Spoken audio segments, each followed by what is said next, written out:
Seek and the Extra Dit, a Legend of Yule series, adapted for human reading by A.C. Mav. Preface. I began to build a world sometime in my mid-20s. At the present state, I am almost entirely convinced it is an impossible task. I feel as though I am burdened with the information that, given the time and left to our own devices, we humans spend our time doing nothing of legitimate worth. Survival and passing our genes on to the next generation. This is the breadth of our purpose here on Earth. A bleak and blatant outlook. We're puddles of goo soaking up the energy of the sun, whose main product is labor, is heat alone. That's why I wrote this book, to find a different perspective. Without the belief of the supernatural, our lives are completely worthless. We might as well curl up in our graves now. Bone and skin, skin and bone. We are more. I sat down on this adventure trying to imagine a world where the human condition does not exist. Existence is suffering. We are plagued with the realization that we may die one day.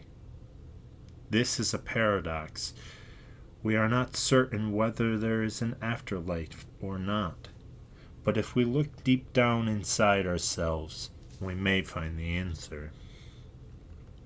Even in our downtime, we spend our lives in these mental states because we have been created to seek it. Perhaps this is our reward to our psyche. But what I am more inclined to believe is there is something more in us. There is something powerful stirring within us, a soul. This soul is our primer driver, gifted to us by a powerful being. This powerful being is God.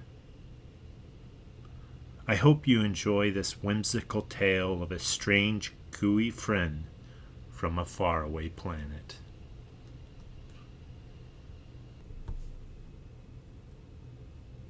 Grandfather took up an old dusty book and began to read.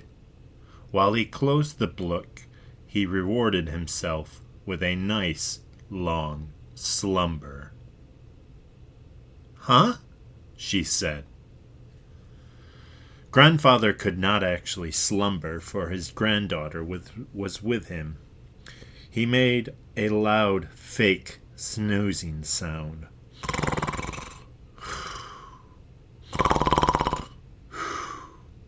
"Huh?" she said. "You're not sleeping," she said. "I'm just being playful. This isn't the type of story to put you to sleep." Grandfather kissed granddaughter on her forehead. "Get to the story! Get to the story!" she said. To the girl lost to time and space itself.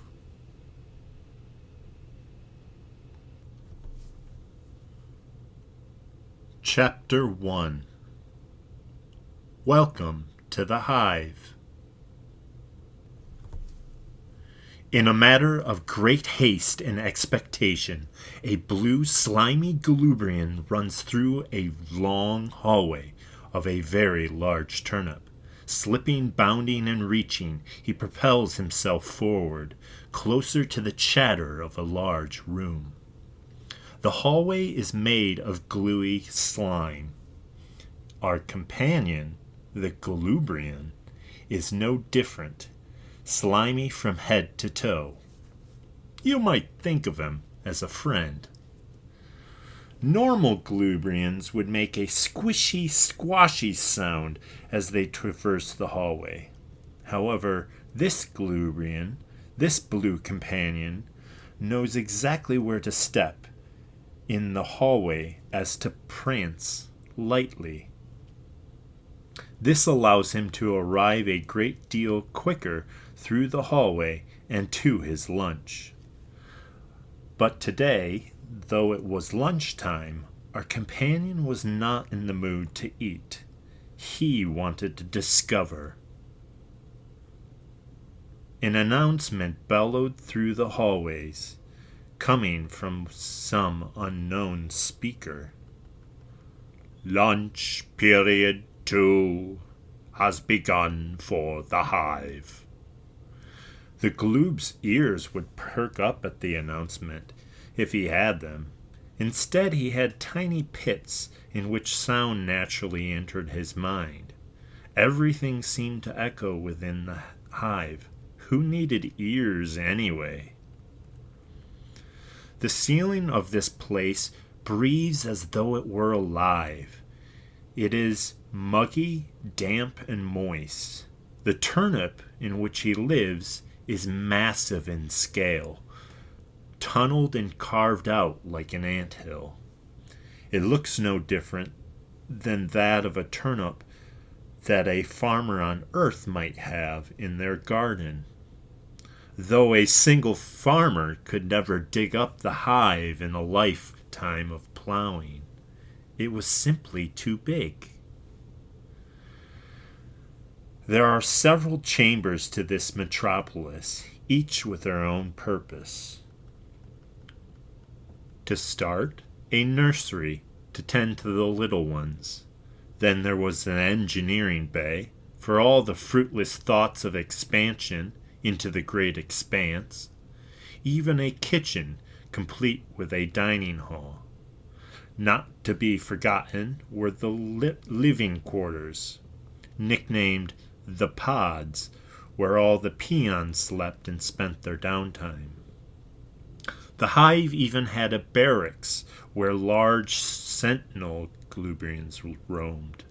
The sentinels were the protectors of the hive and were about 3 times the height of a normal Gloobrian. Finally, there was the grand hall for all the important meetings of sorts that the Gloobrians might be having. In the grand hall, there was a throne raised high from the floor onto a regal platform for which the queen of the hive was supposed to sit. She would do this whilst surrounded by her 7 attendants. But our companion had never seen anyone up there on that ominously high platform. Honestly, he thought the queen might be a bit of a myth to keep the young Gloobrians in obedience. Something that the overseers just said just to keep them working. Why would such an important being be so absent? Wow and awe might strike an outsider seeing the hive for the first time, but not our blue companion, for remember, he has lived here his entire life. It is all he has ever known. For him, the days are always the same. He wakes up at the pod, he works, then he eats, then he works again. Then he sleeps. The same cycle over and over, for as long as he can remember. The same boring loop. There are many other components and areas within the hive which there simply is not time to describe to you. You see, our blue companion is late. We've almost lost him already, so keep up. Zeke, over here! Pink water gates are on the menu today! Zeke flurried past. A plump Gloobrian is holding up a strange, almost fluorescent pink mushroom, which he promptly chomps into with such delight. There's no time for lunch today, Challo. I'll see you in a while, said Zeke. Challo was Zeke's plump orange friend. He could easily be Zeke's best friend, but Zeke would never say. His Uncle Otto taught him it is not best to rank your friends. Zeke could not remember to the time when Challow was not there. He had always been at his side, like a comforting shadow or a misplaced fuzzy that clings to your jacket. The feeding lounge, which Zeke is running through, is one of the largest chambers in the hive, second only to the grand chamber. It feeds 1/3 of the population at a time, so it's packed soldier to soldier during meal times. There really is not much lounging in the feeding lounge, mostly just cramped standing and nervous devouring. It is often sweaty and a nervous atmosphere, which made meals quick and altogether uncomfortable for Zeke's opinion. It takes Zeke several minutes to navigate through the crowd and traverse through the chamber back into the hallway. He finds exactly what he's looking for moments later. There are stairs upward. Taking the steps 2 at a time, he soon finds himself at the top. His favorite spot in the entire hive is right before him. He had arrived at the library. His eyes widen in anticipation. The anticipation of knowledge held here put a wide, unquenchable smile on the young Gloob's face. Finally, he could itch that curiosity that had been bothering him. Chapter 2. Something crashes. Zeke waited as the library doors, lurching under their own weight, released their seal. They gave way, pushing out ancient dust. The motion stole Zeke's breath. It released whispers of long-forgotten secrets into the hallway. An air of dust and knowledge seeped into the hallway. Zeke breathed deep, content with the smell. Zeke swept through the halls of the library, passing the dusty shelves, closer now, yes, much closer to the balcony. He was always alone in the library. It was as though the rest of the world had forgotten what a library was. Why was this? Looking down, he saw his own footprints from the week before on the dusty floor. It was such a strange, peculiar feeling to see where you have been.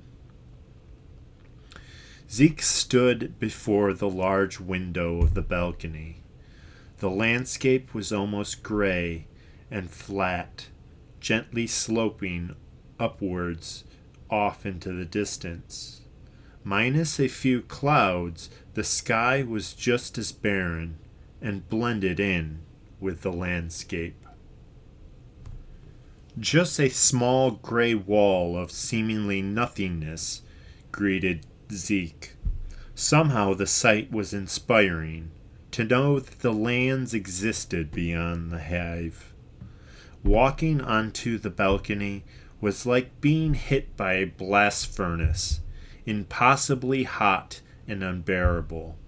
Zeke was uncomfortable, but his mission remained. He gasped deep for air to acclimate himself. He was a squishy and wet creature, and outside, on a balcony, where it was just the opposite, pure, unforgiving desert. The heat was so intense that time on the balcony was limited. Supposedly it was too dangerous to be outside longer for 15 minutes, but Zeke never really timed himself with the chronos. He just placed his things on the ground and soaked in the basting heat winds like an eagle spreading his arms wide. He let out a voice of triumph. Woohoo! Being on the observatory balcony was for the first time in a long while making his heart soar. An eclipse of the three suns, Null, Solari, and the largest, Genji, was about to occur, if he had researched it correctly. He looked to the sky to see the three spheres moving closer to one another. He left his astronomy book in his living pod, but looking high to the heavens, he was sure he was correct. It was moments before the eclipse. He feverishly moved his body's arms and torso, whipping metalloid pieces into a solid frame that he had brought with him. Onto the frame he placed several magnifying glass lenses, which captured the sun's light as it beat down on him. He wrapped the whole thing in a strong adhesive, not unlike duct tape, but a fair bit more flexible. Pod goop. His makeshift masterpiece was finally finished. He gulped a mouthful of saliva. His nerves were getting the best of him. Suddenly, Zeke felt unwell. It was that odd sort of feeling when something goes wrong and there is nothing nobody can do about it. Something terrible was indeed happening. When Zeke, looking down from his balcony, was very far away. Yes, very far away. But in the distance, he could see a red flash of light come from the horizon. Could it be? Yes, it was. It was a meteor falling to the ground. The meteor looked almost metallic, with dark, pitch-black things swirling about the length of it. Its metallic piercing shape illuminated brightly.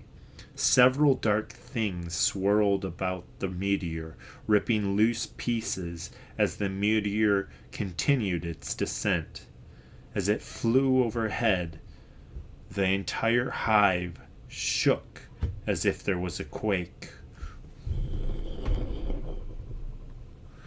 The meteor slammed to the pale rocky ground as with such velocity it carved out large boulders in the surface. A deep, rigid valley was left in its wake. For as big of an explosion as it were, the sight was only captured by a single pair of sharp yellow eyes. Zeke's eyes. Zeke was desperate to avoid blinking, to soak in the entire terrible experience. Using hands made up of 4 nimble fingers, he quickly maneuvered the controls of his telescoping device. The contraption, entirely of his own invention, was comprised of the metal fields and strange colored liquids, curved glass containers, all held together by what appeared to be plant stems with a sticky adhesive tape to bind it together. The instrument magnified the user's field of view tremendously. He leaned forward against the railing of the organic balcony to get a better view. He was shaking in nervousness. Focusing carefully while holding his breath, the slimy creature looked once more. The object, whatever it was, had disappeared completely out of view, but there was smoke billowing from the horizon. Had a star fallen from the sky? Was this some sort of missile trying to attack the hive? Many thoughts flooded young Zeke's unlearned mind. In a natural sort of way, Zeke knew what was next: to visit the Office of Unusual Complaints. Zeke dreaded the thought, but knew that it was required of any denizen of the hive, as the hive would often bellow, "Any unusual sightings are to be reported directly to the OUC." Chapter 3. Office of Unusual Complaints. Zeke had never been to the OUC, the Office of Unusual Complaints. For one, he didn't very much fancy complaining. For another, he did not see the usefulness of spreading his complaint to others. However, he knew much better that the magnitude of the situation granted his steps forward to the place where he had never been before. He had to tell someone. One of the assistant foremen, a gloob with a thundering voice from Engineering Bay, told him where the office was. Engineering smelt like old socks and sweat. The steam from the machines made the whole area rather unpleasant. A tiny little compartment of a room was reserved for the OUC, or OUC, the Office of Unusual Complaints, OUC for short. The office had a much more pleasurable and healthy smell than engineering, smelling a bit like berries or aged wine. As Zeke arrived to the Office of Unusual Complaints, he proceeded to the first step: identification. "State your name, full name, honey, and face forward," said the lady behind the desk. "Zeke Neon Talamaro," said Zeke. "And your batch number, honey?" "Batch number 48281093052." "Ah, a 52 second generation Galurian. That was a very good year as far as glue production was concerned," the lady said approvingly. The numbers were hard to forget. It was stamped in some permanent ink on the bottom of his feet. "Ah, now that that's all been settled, what unusual event or phenomenon have you observed?" said the lady. I just saw some type of cosmic rock fall from the sky and nearly impact the hive," said Zeke. "Oh, that's nice, honey," the lady behind the desk said. It seemed as though she had a habit of not really listening to visitors at all. "It crashed into the desert. By the time it hit the ground, it was very far away, but I'm certain it was massive," said Zeke. In her position, she really had heard it and seen it all. So long as there were no miscellaneous fluids on her desk, she was having a good day. "Go ahead and grab a form and complete it to the best of your ability," she said gently. The form was long and rather tedious to fill out. It asked some strange questions like, have you ever had both pancakes and waffles in the same meal? Zeke wanted to escape the office as soon as possible. He dreaded forms and had no clue what a pancake or a waffle even was. But he did not get out of the office yet. Karen? Why are these files not filed yet? A gruff-looking Glubrian in his Earth year 60s entered from the rear room in the back, slamming the door near off its hinges. Who's the kid? He said quickly and impatiently. Go ahead, sweetie, the lady Karen implored. Karen did not return the glance to her boss for using such loud language. Hi, I'm Zeke Neon, Zeke said. You look a little thin, kid. Eat a donut. The speedy talking elderly Glubrian extended a donut box to Zeke. The donuts had several fluorescent colors and sprinkles to top them all off.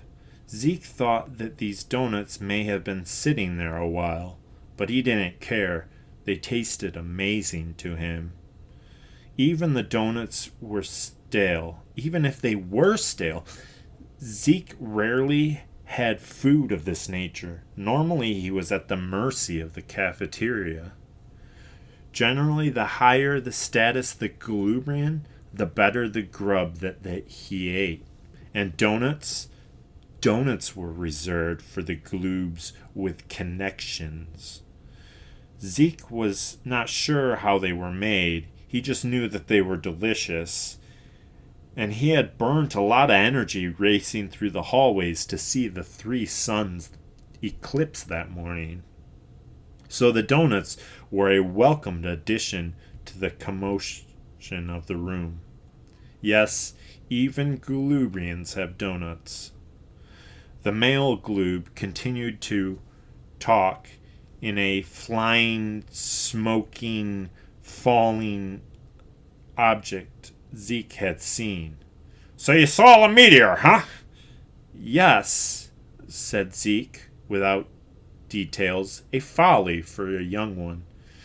And it was falling from the sky, huh? Yes, very fast. I barely saw it before it crashed the ground. Mr. Neon, you said. Are you stable? He leaned in, shooting a strange look at Zeke. Zeke didn't know what the old one meant by this. Sure, he felt stable. He was sitting down. Zeke began to feel more and more uncomfortable as the interview continued. He did not very much like the tone of the grumpy old gloob. Zeke was just providing information. Why couldn't it be taken at face value? You are positive you saw what you saw, a hot, fiery object collide with the ground? Yes, said Zeke. Karen, run the story. Yes, sir, she said, immediately went back to her typing. You, got a still light, kid? A what? A still light. Something where the light isn't all jumbling and moving around so my readers can see what you're talking about. Oh. The elder gloob continued by entering a firm and proud stance. We here publish the Alert Informer, the finest periodical ever produced. Zeke was silent. He still didn't know the gloob's name. The gloob was doing very well talking with his hands, so much so that Zeke wanted to mimic him. No, sir, my uncle takes care of me. I can't afford a still light, Zeke said. They are simply too expensive, he continued. Karen, give Mr. Neon one of those pocket still lights. Engineering came up with these when a young scholar helped them out a bit. Maybe you can put it to good use, the old Glubrian said. The receptionist, Karen, stopped her typing immediately. Zeke believed that she was recording their entire conversation. She reached into one of her many drawers, fumbling from top to bottom, trying to find what she was looking for. Here you go, honey. What's it for? Taking a still light, honey. You just press this little lever here. Click this button here. And presto! Presto? Zeke said. From the office door, another one was giggling. It was Challo. Hey! Zeke turned to his plump companion right at the door. Hey, Zeke. Sorry to intrude. I just wonder where you were. I went to the library and I couldn't find you. Challo, you're not going to believe what I saw. The whole sky was on fire. He can read all about it in the Alert Informer, said the old gloob, making sure to promote another copy of his magazine. And I suppose your friend may have a still light as well, Karen said. A large flash lit up the entire room, stunning Zeke for a moment. Challo had taken a picture accidentally with his still light that he had just been handed. Oops! Zeke eyed his own still light with a level of curiosity, uncertain if he could make the contraption work on his own. Okay. Off you go, kid, with your friend. The speedy talking gloob had turned him about with his shoulders without Zeke even really noticing. He had found himself being propelled out the door once more. Zeke was happy to have had that adventure behind him. He wasn't particularly enthusiastic to return to work. As he walked down the hallways, mumbles came from the office, but he barely heard them nor bothered much to understand what they were saying. Lings with their imagination. It's almost too much for me, Karen. I know, but he was so respectful and a kind young gentle gloob, said Karen. That's not enough for it, in the hive, Karen. These lings need courage. He'll be working in the hatch until he dies. Zeke could now resume his normal duties in the hive. The hatchery was calling his name, though he found himself still terribly distracted by the idea of a falling meteor. What if a larger one was to land on the hive itself? That would be horrific. It was remarkable how second nature the task had become working within the hive. He had been here for so long he could remember, but oddly it never felt like his home. He wondered if the other gloobs had thoughts that raced through their mind whilst they worked. Everyone seemed so casual, so ordinary, so completely absorbed in the hive life, to be bothered with the thoughts of what lied beyond the walls of the hive. Zeke's mind, on the other hand, raced with ideas of what he had read, of Clortons, of New Eden, of swirling Zigtorps, and many other strange things. He could hardly be bothered by another day's work in the hatchery. Zeke's mind burned with such furious curiosity. How could everyone be so content to know so little?